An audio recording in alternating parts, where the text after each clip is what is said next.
Hey guys, welcome back to part 2 of our title sequence animation. And in this video, we're going to use After Effects. In part 1, we did all the Cinema 4D stuff. We got our logo ready.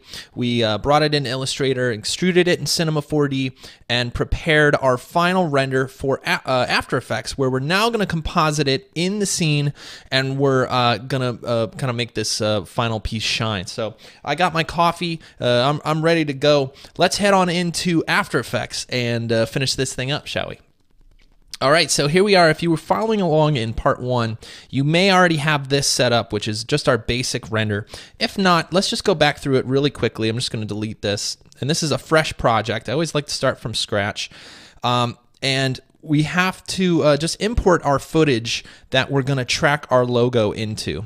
Okay, so let's go ahead and open that up. And we're going to drag this into our into this icon right here, which is going to make a new composition. And when we make that new comp, the layer's going to come in, it's going to be all ready to go. So now what we need to do is we need to track this scene so that our logo will follow along with the movements of our camera, right? Okay, so let's find the part of the scene we want to track. Now all of this stuff here is a little bit wobbly for me.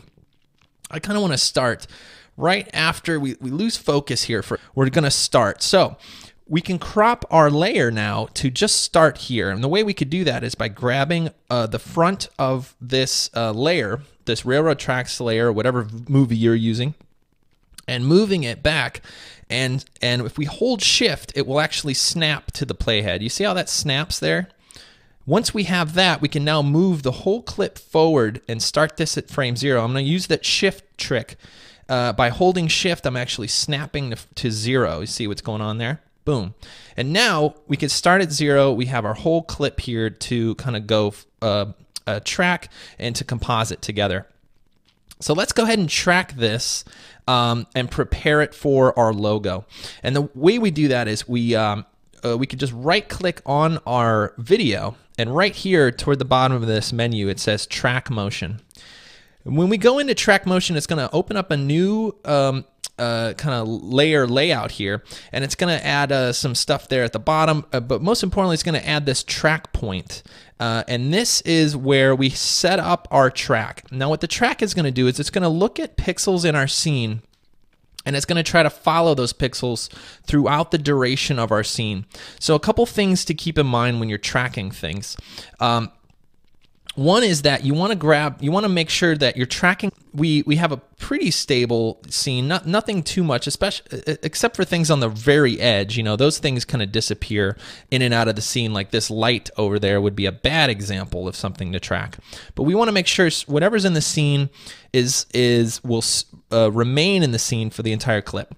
Another thing to keep in mind when tracking is you want to track something that is close to the point where you want your final object to sit near. So, for example, we wouldn't want to track these buildings back here if we want our logo to look like it's up here. And I want our logo to look like it's kind of, 10, 20 feet out, maybe right here on the railroad tracks, and so that's kind of where we need to track.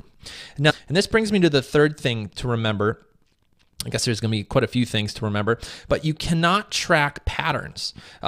What the tracker is looking for is in a specific shape that it is looking for in every frame. Okay, so if we drag this tracking point around, you can see I've been playing with the sizes of these things. You could do that, but let's talk about what to track and what makes it for a good track. Because getting a solid, stable track is going to be very important in making sure that this looks really set in the scene and really stable. Patterns like this, like these rocks or even these tracks, don't work very well, and that's because this looks pretty similar to this. And this looks pretty similar to this. And when you start getting objects around that look similar to each other and you try to track them, this thing's going to be moving everywhere because it doesn't know really the difference between this and maybe one frame up, right? It's just not a lot of contrast, and there's not a lot of shape going on. So what you want to make sure is you're picking something that is unique in the scene, that has no other way the computer, you don't want the computer to be fooled that it's actually tracking something it's not. So again, this is probably a bad example as well, because this looks pretty much like this, right? See how a lot of this would look very similar? Bad things to track. So what do we track? Well, one thing I'm seeing is this kind of little white piece of garbage up here in the top. You see that thing right there? That's not a bad thing to track. The only problem with, and this worked out pretty well, we have this object right there. You see that? Let me zoom in so we could talk about it. Right there, I'm gonna move over. Right here we have this kind of piece of metal on the railroad track that is unique. This does not exist anywhere except for up here. And up here, it's just so much closer to the camera and it's much larger. The pixels will not be fooled by up here. So let's choose this for now. And you can see what we have here is a pattern.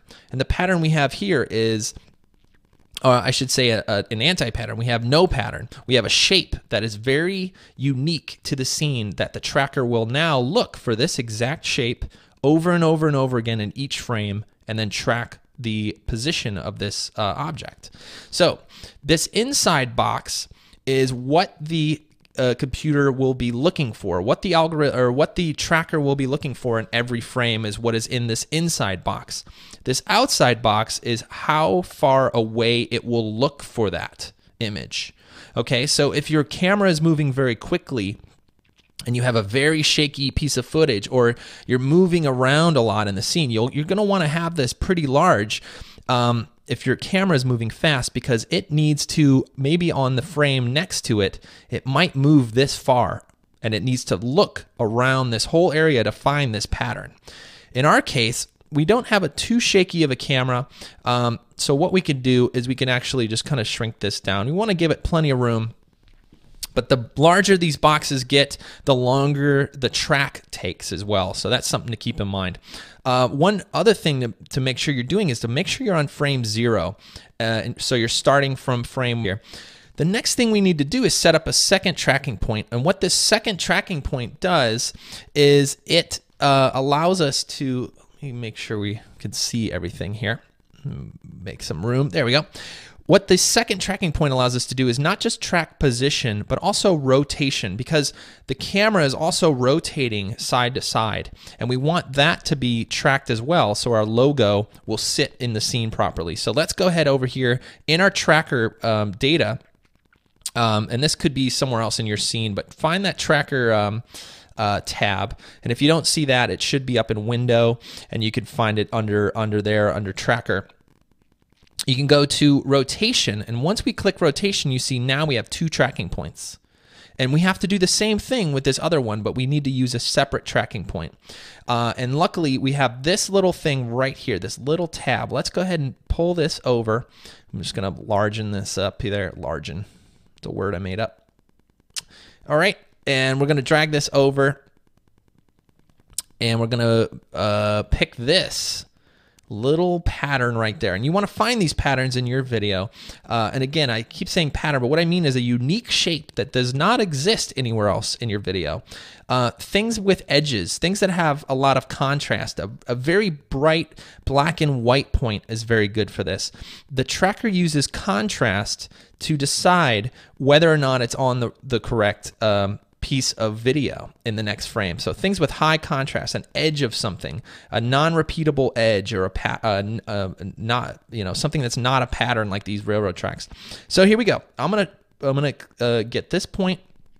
A lot of talking to set this up, but again, this is the most important part of this, is getting this track proper and getting it set up right so that the rest of the composite will look okay. Okay, let's go ahead and try this and see how it goes. Down in the tracking features here, you can see we have our position on, our rotation on, we have analyze. Now, analyze, you can go backwards, you can go forwards. This means go forward 1 frame at a time, and this means just analyze forward forever until the clip ends. We're going to try this. Let's see how it goes. What we're doing now is we're just going to watch it, and we're going to watch for anything that might send it off into go craziness, okay? We look pretty stable so far, but what yours might do is all of a sudden, one of these things may just fly up or fly over and be off of where it should be. And if that happens, just hit your space bar, okay? Stop where the frame is, and let's pretend this thing went crazy on this frame and it's way up here, okay? And this may happen to you. What you want to do is line until it's correct again, okay? Or what you can do is find the frame where it went crazy, like this frame, okay? And then remove it back to where it was. So you have to remember where your original position is, okay? And then when you get to that crazy frame, you can move it. Oh, you got to grab, make sure you're grabbing the right one. You can move it back to where it's supposed to be, right? And then you can go forward and keep tracking with this analyze forward. So I'm just going to back up, make sure we start from where things were working. And we're going to move forward. And again, we have a pretty stable track here. I think I'm pretty lucky with this footage. And it's some footage isn't as easy as others. Some cameras, do kind of crazy things to the pixels and wiggle and all that stuff that may screw tracks up. And if that happens, again, just go ahead and back it up until the last frame it looked good, or fix the most recent one and try again. Another thing you could do is go into your options, and you want to make sure that sub-pixel positioning is on. This could be on or off depending on your settings, but you want to make sure that's on. You'll get a much more realistic, a much more accurate track, although it does take a little bit longer to go and track. But that's okay. We need to make sure coffee, I think. Coffee while we wait. That's good. That's good. All right, this is looking pretty stable. Again, if you happen to get a tougher track, one thing you might want to do is back up to 0 and try another 2 tracking points. If you're really having a hard time, track point. And now it looks like we have a pretty good track here. So we could see as we move around information out of our tracker and onto a null object. And what the null parent our logo to, and then our logo will sit in the frame. And that may sound kind of weird, or you may not know what null objects and stuff are, but let me show you. It's really simple. What you have to do is, first of all, create a null object. That's under Layer, New, Null Object. Okay, so we're going to add that null object to our scene. And the only other thing we have to do is in our tracker, so we just double click. If you don't see the tracker, just double click on your footage, come over to your tracker and say Edit Target. And you want to make sure your target is that new null. Okay, let me show you what this does. From here, you just want to click Apply. When you have a solid track and you want to apply it to your null, go ahead and click Apply. It's going to ask you, do you want this on X and Y, or just X or just Y? You probably almost always want it on X and Y. You click OK. And what it has created is a null that is now tracked exactly to the scene. Okay, you can see this null not only has position, but also it's rotating along with our footage because we tracked position and rotation. Well, this is what we can do with the null. And this is why you don't want to apply this information directly to your logo.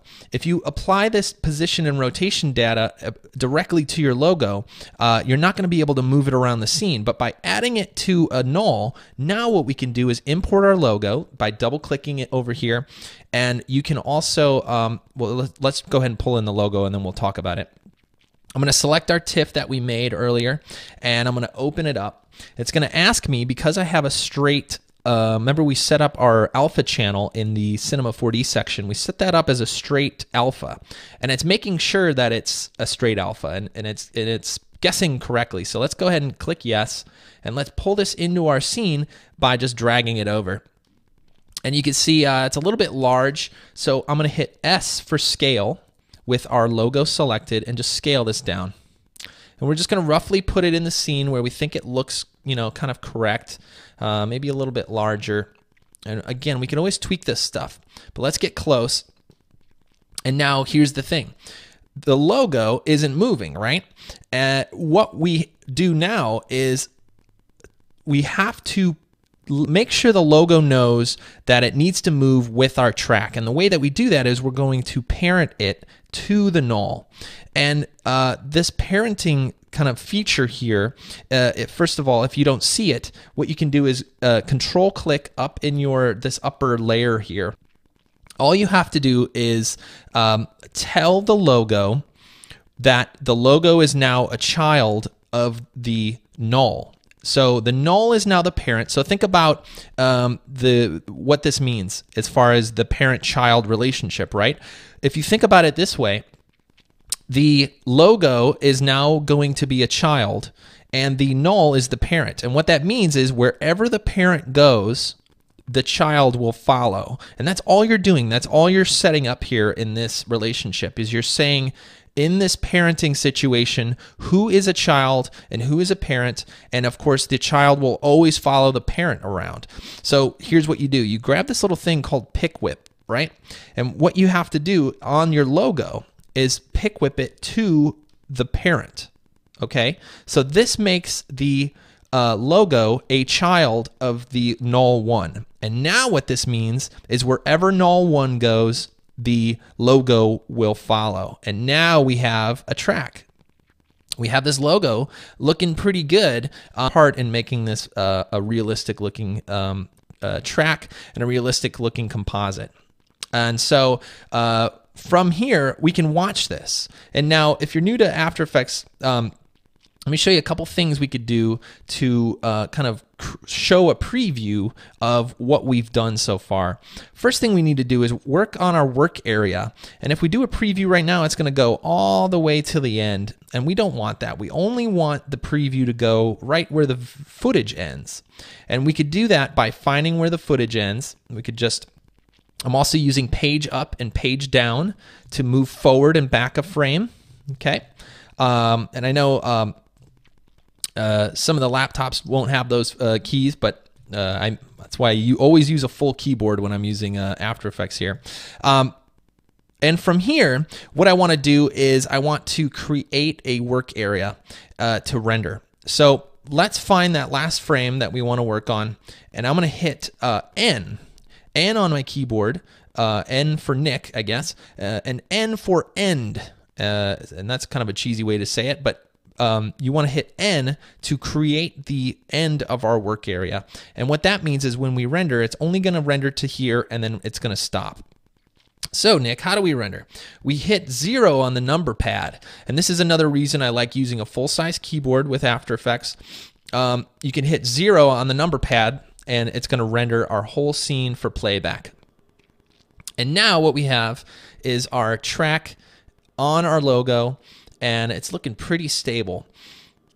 I like the way that looks. Let's just watch all the way through. Make sure our track did a good job. No weird movements. And if you do get some weird movement on your logo, just go back and go through that tracking section again, and maybe try a different track or a different tracking point or a few different settings.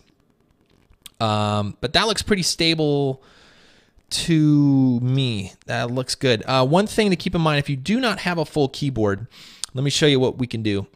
One thing is you can come up here to your preview and click this button right here. This is essentially the same button as the 0 on your number pad. You click RAM preview right there, and it does the exact same thing. It's going to render all the frames, or I should say all the frames that it can hold in RAM, and then it's going to play it back. And we've already seen this. We could stop. So now that we have a good track, let's work on compositing this and making sure we get a really nice looking final shot for your movie or your short film, or even if you're doing motion graphics, you could use this kind of technique with animation as well. So let's talk about adding some fake depth of field to our scene. And for that, we're going to use Lens Blur. Now, Lens Blur comes with After Effects, and there are some third-party blurring plugins. There's a Frischlift Lens Care, which I like a lot, but I want to make sure everybody can follow along. So let's use the Lens Blur that's built into After Effects. And the way we do that is we're just going to kind of close up some of our stuff. You could use these little triangles to close and open up some details. But we want to find our original video, and we want to add lens blur. And now we have all these options. We have blur and sharpen, lens blur, and that's what we want. Let's go ahead and double the video. And you can see here, now we have all these options for this effect. This is our lens blur effect. And from here, we can now create a depth map to show what parts of the video are sharp and what parts of the video are blurry. You can see by default, it's just blurring the whole thing, and that's not what we want. What we actually want is kind of the foreground to remain sharp, because our logo we want to remain sharp. And then we want to, in the distance, we want to create kind of more of a blurry background to, not only draw the viewer into our logo, but to kind of create a more filmic look. You know, a lot of larger cameras have more, or I should say less depth of field, which gives us this really shallow kind of digital SLR look. And we could fake this, even though we've shot this, on an iPhone, or we shot this with a smaller video camera, we could fake that look by using lens blur. So let's go ahead and do that. What we need to do is create a new solid, and let's just create a new solid. Let's make it black. You want to make sure it's a full comp size. So click this make full comp size, and it's going to create a black solid layer on the whole scene. From here, we need to go into our effects and presets and type ramp. And this ramp is going to give us a gradient. And by default, it's almost perfect. What this ramp is going to say is it's going to feed our depth map, and it's going to say things that are white will be in focus and things that are black will be blurry. Okay, and if we just make this a little bit transparent, if you hit T on your keyboard, you're going to show your transparency. They call it opacity, but I always remember T on my keyboard by calling it transparency. So I'm going to hit T on my keyboard to reveal the opacity, and then I'm going to make it, something less, like 50%, so we could see through to the background. From here, we select the ramp effect, and now we're making a gradient that says from here forward is all sharp, and from here on it's getting blurrier and blurrier and blurrier, and by the time we get to somewhere around here, everything from here back, these buildings and stuff, maybe something more like this makes sense, is all going to be blurry. And again, this is we're emulating our kind of lens blur here. So we have our ramp. Now there's one thing we do need to do. First thing is let's turn this all the way back up to full transparency. And we need to pre-comp this. And the reason we need to pre-comp this is because the effect will not be read by our depth map unless we make it a pre-comp. And this is just a limitation. It's just something you need to know before moving into it. But to make a pre-comp, it's very simple. You just select the layer, you hold Shift-Command-C. Shift-Command-C will bring you up this pre-composed dialog. And from here, we're going to want to call this depth map. And we want to make sure that this is selected. Move all attributes into the new composition. And this is going to bring our layer and the ramp and everything into the new composition. And we're going to click OK. So now what we can do is turn off the depth map. We don't need to be able to see it, but we do need to reference it in our video. So if we go back to our main video, we can go to our lens blur and go to depth map layer, and we need to select our depth map. And you can see now we have what we need, but it's opposite. We actually reversed the colors in our depth map. We should have had it the other way, but that's okay. We don't have to change it. There's a little checkbox right there called Invert Depth Map, and we can click that, and boom, now we're getting somewhere. It starts to get blurrier and blurrier, and our background now is blurry. And this will depend on your footage and how you shoot your footage, but you want to just kind of try to fake a depth map. You want the things far away to be in one color and the things up close to be in another color, and you could, or white and black, and then you could use this to ramp through it. One last thing I think we're going to add to our depth map is a little bit of blurriness up front, because I want this to be a little blurry and then sharp through the logo and then blurry in the background. So let's go into our depth map by double clicking on it and adding a new solid. Now let's add a new solid. A new solid, black is fine. Everything that we had before is fine. Let's click OK. And in this case, we're going to use a square rectangle tool here. So just click up here and get a rectangle tool. And what we want to do is just draw like a little map around the edge.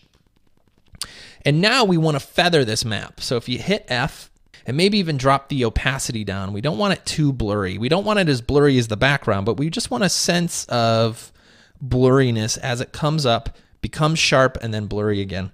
So if we come back to our main scene, now this is what we want. See how we have a little bit of blur and then sharp through the logo and then blurry in the background. And this is emulating that really sharp, that really narrow depth of field that you get with some of these newer cameras. And that looks pretty good. Again, these are all techniques to fake stuff, and that's a lot of what you are doing in After Effects and Cinema 4D. You're faking a lot of things for visual effects. And that's looking pretty close. So now that we have our blurry going on, let's work on compositing this together and a little bit of color correction as well. Adjustment layer to the top of the scene. Let's head on over and grab curves, C-U-R-V-E-S, gonna type today, and add a curves to our adjustment layer. Now, if you're not familiar with curves, it's similar to like levels, but a lot more power, a lot more control that you have to create kind of custom color correction for your scene. I love curves. It's a little tricky to get used to, but once you see how it's working, it becomes really, really powerful. So one basic thing you could do with curves is just add a kind of an S curve. And what this is going to do is brighten the bright stuff, okay, and darken the dark stuff. And this is just going to add more contrast to the scene. Another thing we could do is play with the gamma level. Now the gamma is going to be right here dead in the middle, and we can move that up and down and create kind of either a darker feeling or a brighter feeling. In this case, I like the little bit of a brighter tone, and I like the way that it's crunching these blacks a little bit. It's a little more dramatic. But it is showing me one thing, which I think this logo is starting to be a little bit too bright. And I like the way the background looks, but the logo itself is looking a little too bright to me for the scene. So let's go ahead on our logo and add a curves to our logo. And this is where the compositing gets very powerful. When you have separate objects, you can color correct. Grab our gamma and just darken our logo a little bit. And that's going to set it back into the scene. It's going to, I think, be a little bit more realistic. And that's a good way to just make sure things look right. Because if this is too bright, it's not going to look right. And if this is too dark, it's not going to look right. You have to make sure everything's balanced, especially with compositing like this. You want your shadow levels to match. You always just want to play around with this stuff. Okay, that looks pretty good.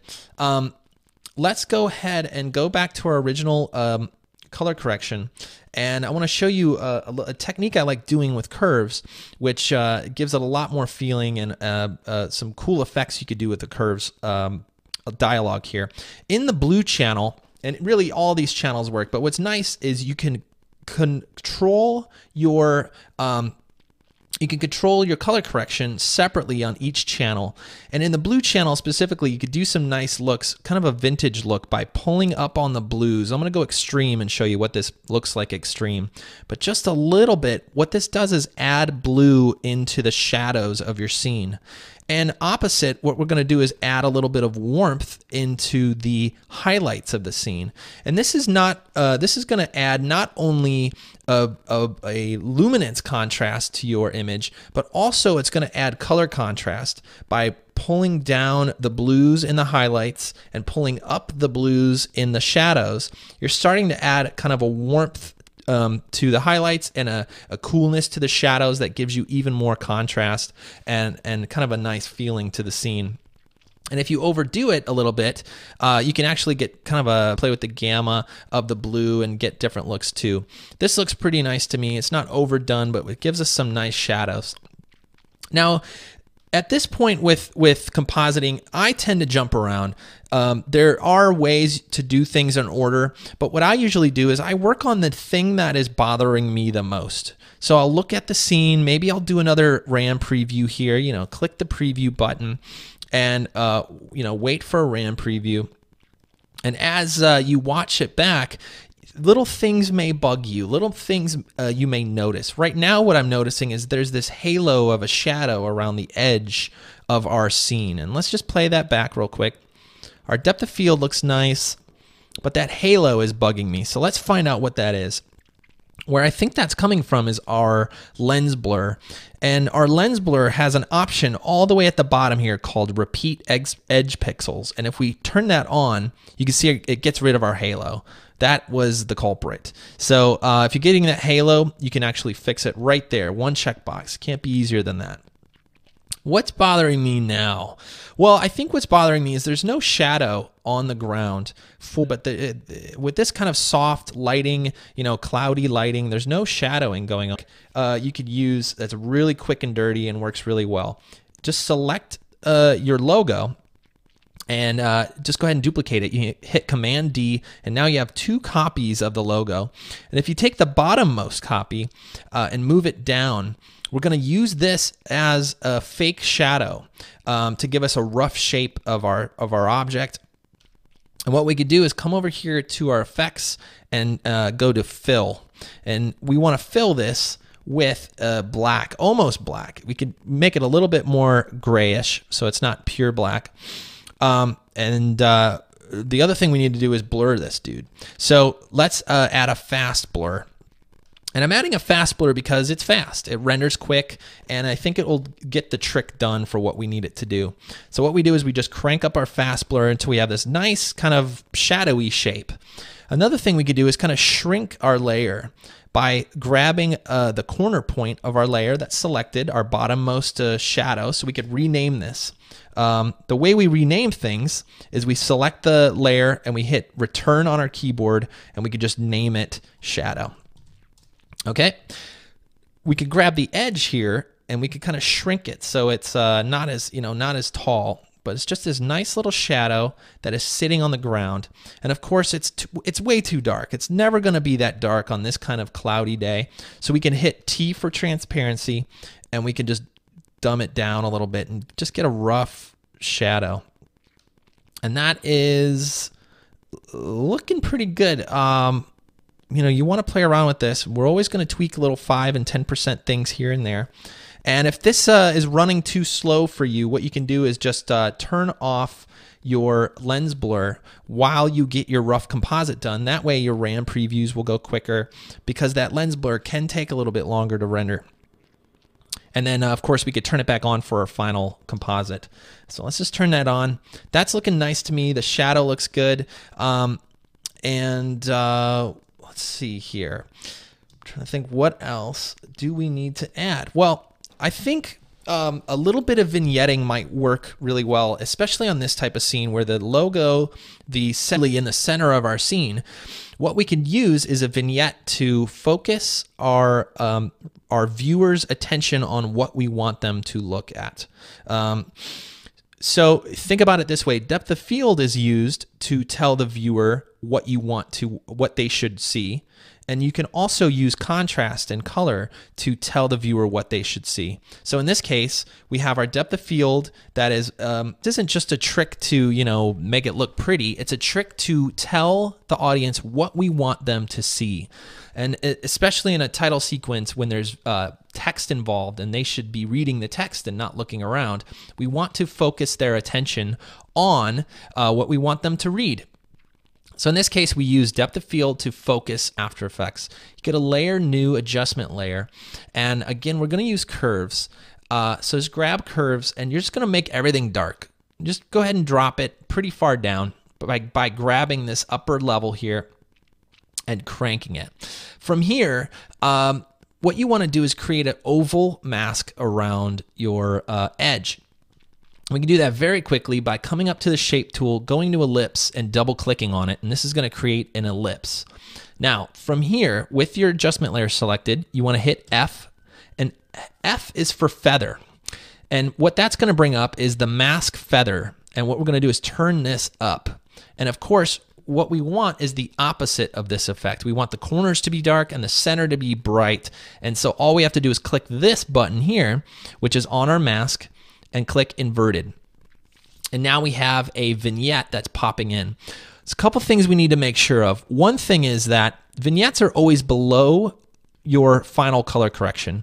And really your final color correction should go on top of everything. So we want to move the vignette in a layer order below our color correction. And also this is a little bit too strong. So we could just tone it down by playing with this gamma curve here. And we just want just a subtle vignette. You can see the difference between this and this. It's not a ton of vignette, but it's enough to drive our viewers' attention to what we want them to see.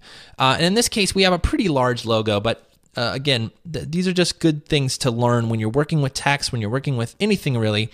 Concentrate on what you want your viewer to see and make sure your creative decisions are driving toward that outcome, and not just to be pretty, but also to focus attention on what should be seen in your video. So there we go. We have our nice vignette. Let's do a quick RAM preview. Now, let me talk quickly about faster RAM previews. If your RAM previews are taking a while, one thing you could do is come in here and drop your resolution to half. And in this case, we're actually working in half resolution because I'm on a smaller screen here to record this tutorial. We can get away with only rendering half the pixels, and it's actually not half the pixels because of the way that video scales diagonally like this. We're actually rendering 1/4 of the pixels, so it's 4 times faster just to drop it to half, which is nice. And that will automatically render 4 times faster. Another thing you could do is use your Shift RAM Preview option. And what Shift RAM Previews do is it skips every other frame. Okay, and what that does is instead of rendering 30 frames a second, it's only rendering 15 frames a second. So let's go ahead and hit Shift and hit our RAM button up there. And what it's going to do is start rendering, and it's going to render every other frame. You can see it's much quicker now. We can get results and see what we're doing. And iteration with results is always a good way to make your scene look better and better. You know, you want to render as quickly as possible, and then at the end you can crank all the settings back up and get a final render. Okay, so the scene that I think will add a little bit more realism and a little bit of extra kind of realistic look to our scene. And what that is one more layer of lens blur. Let me show you this trick here. So you add a new adjustment layer. And we're just going to add a lens blur again. And you can see this new lens blur is just going to blur everything. And we want to make sure we turn on this repeat edge pixels so we don't get that halo again. And what I want to do is I want to create this idea that not just because we have this shaky handheld footage, we want this to look more shaky handheld, right? And the way we do that is to almost lose and get focus back. If you've ever shot with a camera with a narrow depth of field, it's sometimes hard to keep things in focus. And you can exploit that in other people's head and fake that by adding your own blurry effects. So we're going to use this lens blur to add even more blur to come in and out of focus. So what we're going to do is kind of crank this up. Let's go with 30 on our iris. And you can see this gives us a really kind of out of focus nice thing here. And we're going to keyframe this. Now, we're going to animate this by just selecting this stopwatch right here. And I'm on frame 0. So like a half second or so. So let's move maybe a half second forward and drop this down to 0. And let's just do a RAM preview and see what that does. And what I'm hoping this does is it gives us this more kind of shot by the viewer look, you know, not too professional, you know. It kind of adds this sense of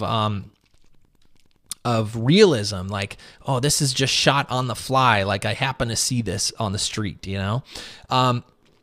So that's looking pretty good to me. Blur. What you can do is hit U. So let me show you how you can see your keyframes. And again, this is a little bit more advanced if you're new to After Effects. You know, this is kind of an addition to what we've done before. But if you want to learn about this, let me just go through the basics real quick. Hit U on your adjustment layer, and what U is going to show you is all the animated keyframes on this layer. And right now, all we have is this 30 that ramps down to 0. Okay, and then it's 0 for a while. So somewhere, maybe around here, what we'll add is just a little kind of focus shift. And we're going to do that by adding a new keyframe by selecting this triangle right here. So now it's going to be 30 to 0, and then 0 all the way to here, which is still 0. And then we're just going to have a little bit of a shift. So maybe this is 10. So let's see how that's just a little bit of a blurriness, and then we'll go back to 0. And what we're emulating here is almost like a focus hunt, almost like the camera is still looking for focus. And again, we're just adding a little bit of extra layers on top of everything so that this logo looks like it's setting in the scene a little bit. And that's what you want to do with compositing. You want to make sure things look like they're setting in the scene. And that is looking pretty good. And we can actually copy this effect and duplicate it down the down our row just by selecting the keyframes, hitting Command C, moving the timeline, and then hitting Command V to paste those in. So now if we do a RAM preview, it's going to render that slight kind of defocusing every once in a while. And again, we're just emulating how a camera would kind of deal with this situation, and trying to add little imperfections. Sometimes, you know, it's the imperfections that you're adding that makes things look more realistic. And again, there's a lot we could do here to make this more and more realistic, but I want to make sure that everybody could follow along. I think this looks pretty good. That's nice. All right, one last trick here, and I think we're going to be ready for rendering.